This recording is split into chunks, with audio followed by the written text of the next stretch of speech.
to the storyteller. With me, Nirupa. I have brought you a new story today, and it is called Tanya, Tinker and the Gizmo Gang. Shall we begin? Tanya, Tinker and the Gizmo Gang. Hi, I'm Katie, and these are my friends Pamela and Roger. We call ourselves the Gizmo Gang because we love to find out how things work. One day last week, I opened a clubhouse door and found a dog holding a wallet in its mouth. The dog dropped the wallet and ran off. Pamela picked it up and looked inside. "There's a key and a note in here," she said. "Maybe the note will tell us who owns the wallet." So they opened the note. Top secret. Things to do today. Buy 13 sacks of flour. Ride in a hot air balloon. Pick up paints. Fix bike. What a weird list, I said. I wonder who the owner is. If we do everything on the list, said Roger, we might find out who wrote it. I had to admit that this was one of Roger's better ideas. "Let's head for the Megamondo market," cried Pamela. "It's the only place in town with that much flour." Good idea, isn't it? Now, did you know what does a stoplight do? The stoplight? We can find out here. We have a little foot thing. A stoplight controls traffic. A red light tells cars to stop. A yellow light tells them to slow down. A green light means go. Stoplights also tell people when to cross the street. A red light means don't walk. Wait on the sidewalk. A green light means walk. It's safe to cross the street. As usual, we hadn't gone far when everyone started to ask questions. The curious kind. Pamela reached into her knick-knack pack and pulled out the revelator beam. That's a gizmo she uses to see through things. Then she shined the beam on the street. So when she shined it on the street, she could see what's under the street.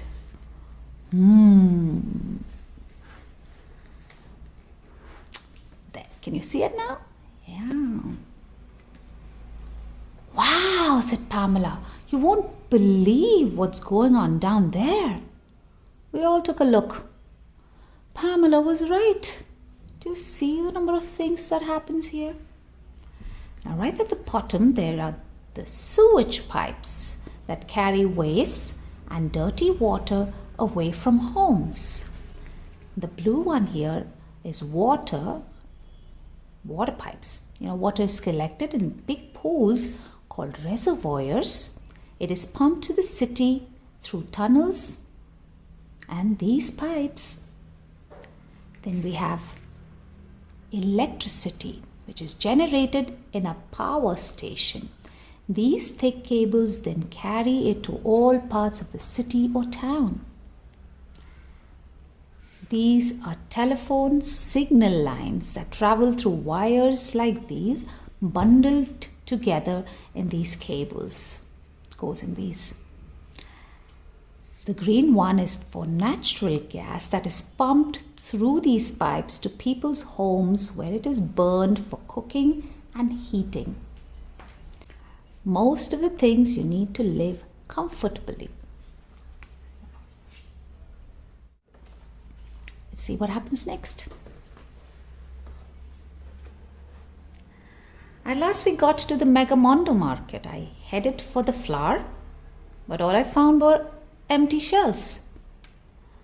"Where has all the flour gone?" I asked the grocer. "A lady came this morning and bought the last 13 sacks, he said. There are a lot of flour. Why does popcorn pop? You see, there's a popcorn machine. Do you know how it pops? Let's find out in the flippy floppy thingy. Because if it didn't, we would have to call it flopcorns. When a popcorn kernel is heated, water inside turns to steam. This pushes the kernel outward until it pops, and the insides burst out. A good popcorn kernel gets 40 times bigger when it pops. Wow, that's huge. Wow. Try our yummy donuts. Why do donuts have holes in them? Let's find out here. Because a teenager told a grown-up to put them there. In 1847, a 15-year-old boy named Hanson Gregory heard his mother complain that her fried round cakes would not cook evenly. Hanson suggested cutting a hole through the center of the cakes so the oven heat could reach the insides. She did. The cakes cooked and the idea stuck. Well, 15-year-old came up with a bright idea. Well, what's new about that, right? Now, let's continue with the story. Do you remember what she looked like? She's asking the grocer. Matter of fact, I do, he said. She was wearing a big purple hat with long yellow feathers. One of them fell out and I kept it. Well, wasn't she just dressed strangely? As he handed me the feather, the splat of bursting watermelons filled the air. Sometimes I think Pamela and Roger get carried away with their investigations. That's what they're doing. Two of them, they've dropped the watermelon.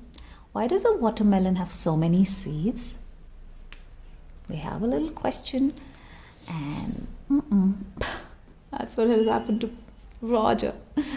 Okay, so the watermelon has so many seeds so it can make new watermelons.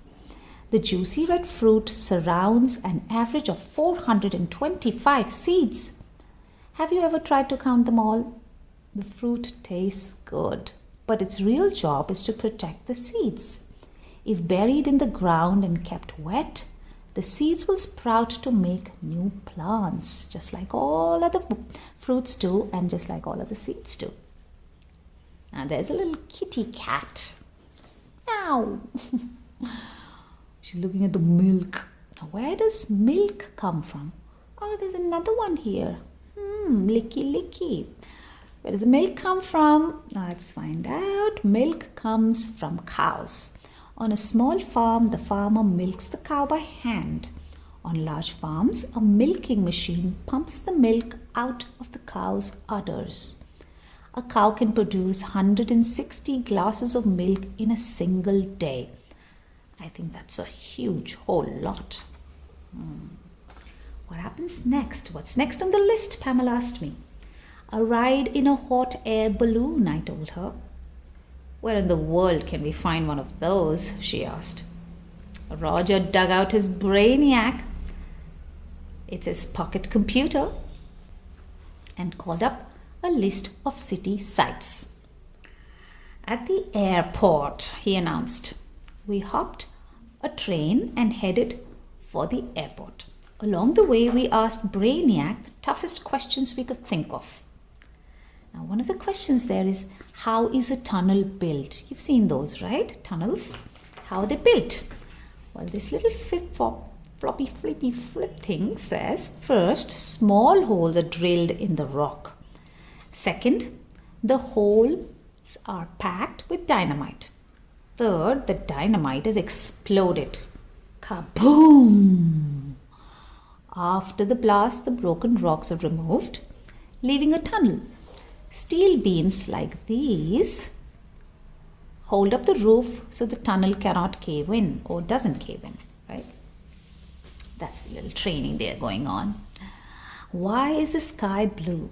That's one more thing that they ask the Brainiac. What does the Brainiac tell them? Light from the sun makes the sky look blue, but sunlight is really light of 7 different colors, right? Red, orange, yellow, green, blue. indigo, and violet. You see these when you look at a rainbow or through a prism. Light through a prism splits into these colors, right? Dust and water in the air scatter the blue light or make it visible more than the other colors. That's why the sky looks blue when the sun shines. Yeah. And what's in a silo? A silo contains animal food called silage, which is made from chopped up plants. The silo keeps the food fresh so farm animals can eat it year round. You could keep 64,260 boxes of cornflakes in a medium-sized silo. My! Why is corn planted in rows? Why is anything planted in rows? Right? Why? Growing corn in rows makes it easier to plant and pick. The even spaces between the rows let a tractor drive through the field without hurting the seeds or stalks. When corn is picked by hand, like this guy is doing here, the worker stands between the rows to avoid trampling the stalks. I think that was a good idea. What do you think? What do you say? So what happens next? When we got to the airport, I have to get back to the story. When we got to the airport, the hot air balloon was landing. "Excuse me," I said to the pilot as he got into the basket. "Did you just give a ride to a lady carrying 13 sacks of flour and wearing a big purple hat with long yellow feathers?" Now they've got more information. "Sure did," he exclaimed. "I flew her over to Monolithic Mall." Monolithic Mall? "No problem. I'm sorry. Can you take us there too?" asked Pamela. "No problem," the pilot answered. He gave the balloon a blast of gas and we floated up into the sky. I've never ridden in a hot air balloon. Have any of you? I'd like to know. And I think it must be real fun. Anyway, do you know what makes the helicopter hover? Well, this book is going to tell us that. 4 blades called rotary wings lift a helicopter off the ground. The pilot can tilt these blades so that the helicopter hovers or holds its position mid-air. That's what makes the helicopter special, doesn't it? How does an airplane fly? It doesn't hover, but how does it fly? An airplane wing is shaped like the top half of a hot dog bun, flat on the bottom and rounded on top. As the engines push the plane forward, the air flows faster over the top of the wings than it does underneath. This means there is less air above the wing, so the wing is sucked upward to fill the empty space. Get the picture? Now, how does a hot air balloon go up and down? The one that they took a ride in, how does that go up and down? Okay, let me get that out here. Okay. So, when the pocket of air inside the hot air balloon is heated by burning gas, it becomes lighter than the surrounding air and the balloon rises. To land the balloon, the pilot cools the air inside by turning off the gas burner or by opening a flap that lets cooler air rush into the balloon. Why is this guy running after those people? Or maybe the birds. Or he's chasing someone, for sure, with his umbrella. Now, where did our Gizmo gang get to? Let's find out. In no time at all, we landed on the roof of the Monolithic Mall. Pamela put on her super magnifier specs and found a trail of flour. Yeah, because it's white. So she had to put on the specs, the magnifier specs. And it's also very, very fine, right? The flour, that is fine. The flour, fine flour. Okay. The woman we were after must have made the trail. Okay. So we followed the trail all through the building. I think we could have gone faster if Roger and Pamela hadn't stopped to figure out how so many things worked. Well, can you blame them? They're the curious ones. Okay, what is the first thing they found out? What goes up and down in tall buildings? Do you know that? Do you know that? That's right, elevator. How does that go up and down? Elevators lift people and pets up and down all day long. The elevator cage is hooked to a steel cable. That is a steel cable. This is the elevator car. This is a steel cable. It is hooked to a steel cable. At the other end of the cable is a heavy metal weight. You see those little bars? That's the heavy metal weight that keeps the elevator from falling. So there is a pulley on top. The steel cables go over the pulley, and there's weight on one side and the elevator car on the other side. Now this is a long story, so I'm going to take a little break here and split it into a part 2 that I will bring separately. So for now, it's bye from me. Come back soon for the part 2 because it just got really interesting, didn't it? I'll see you soon. Bye.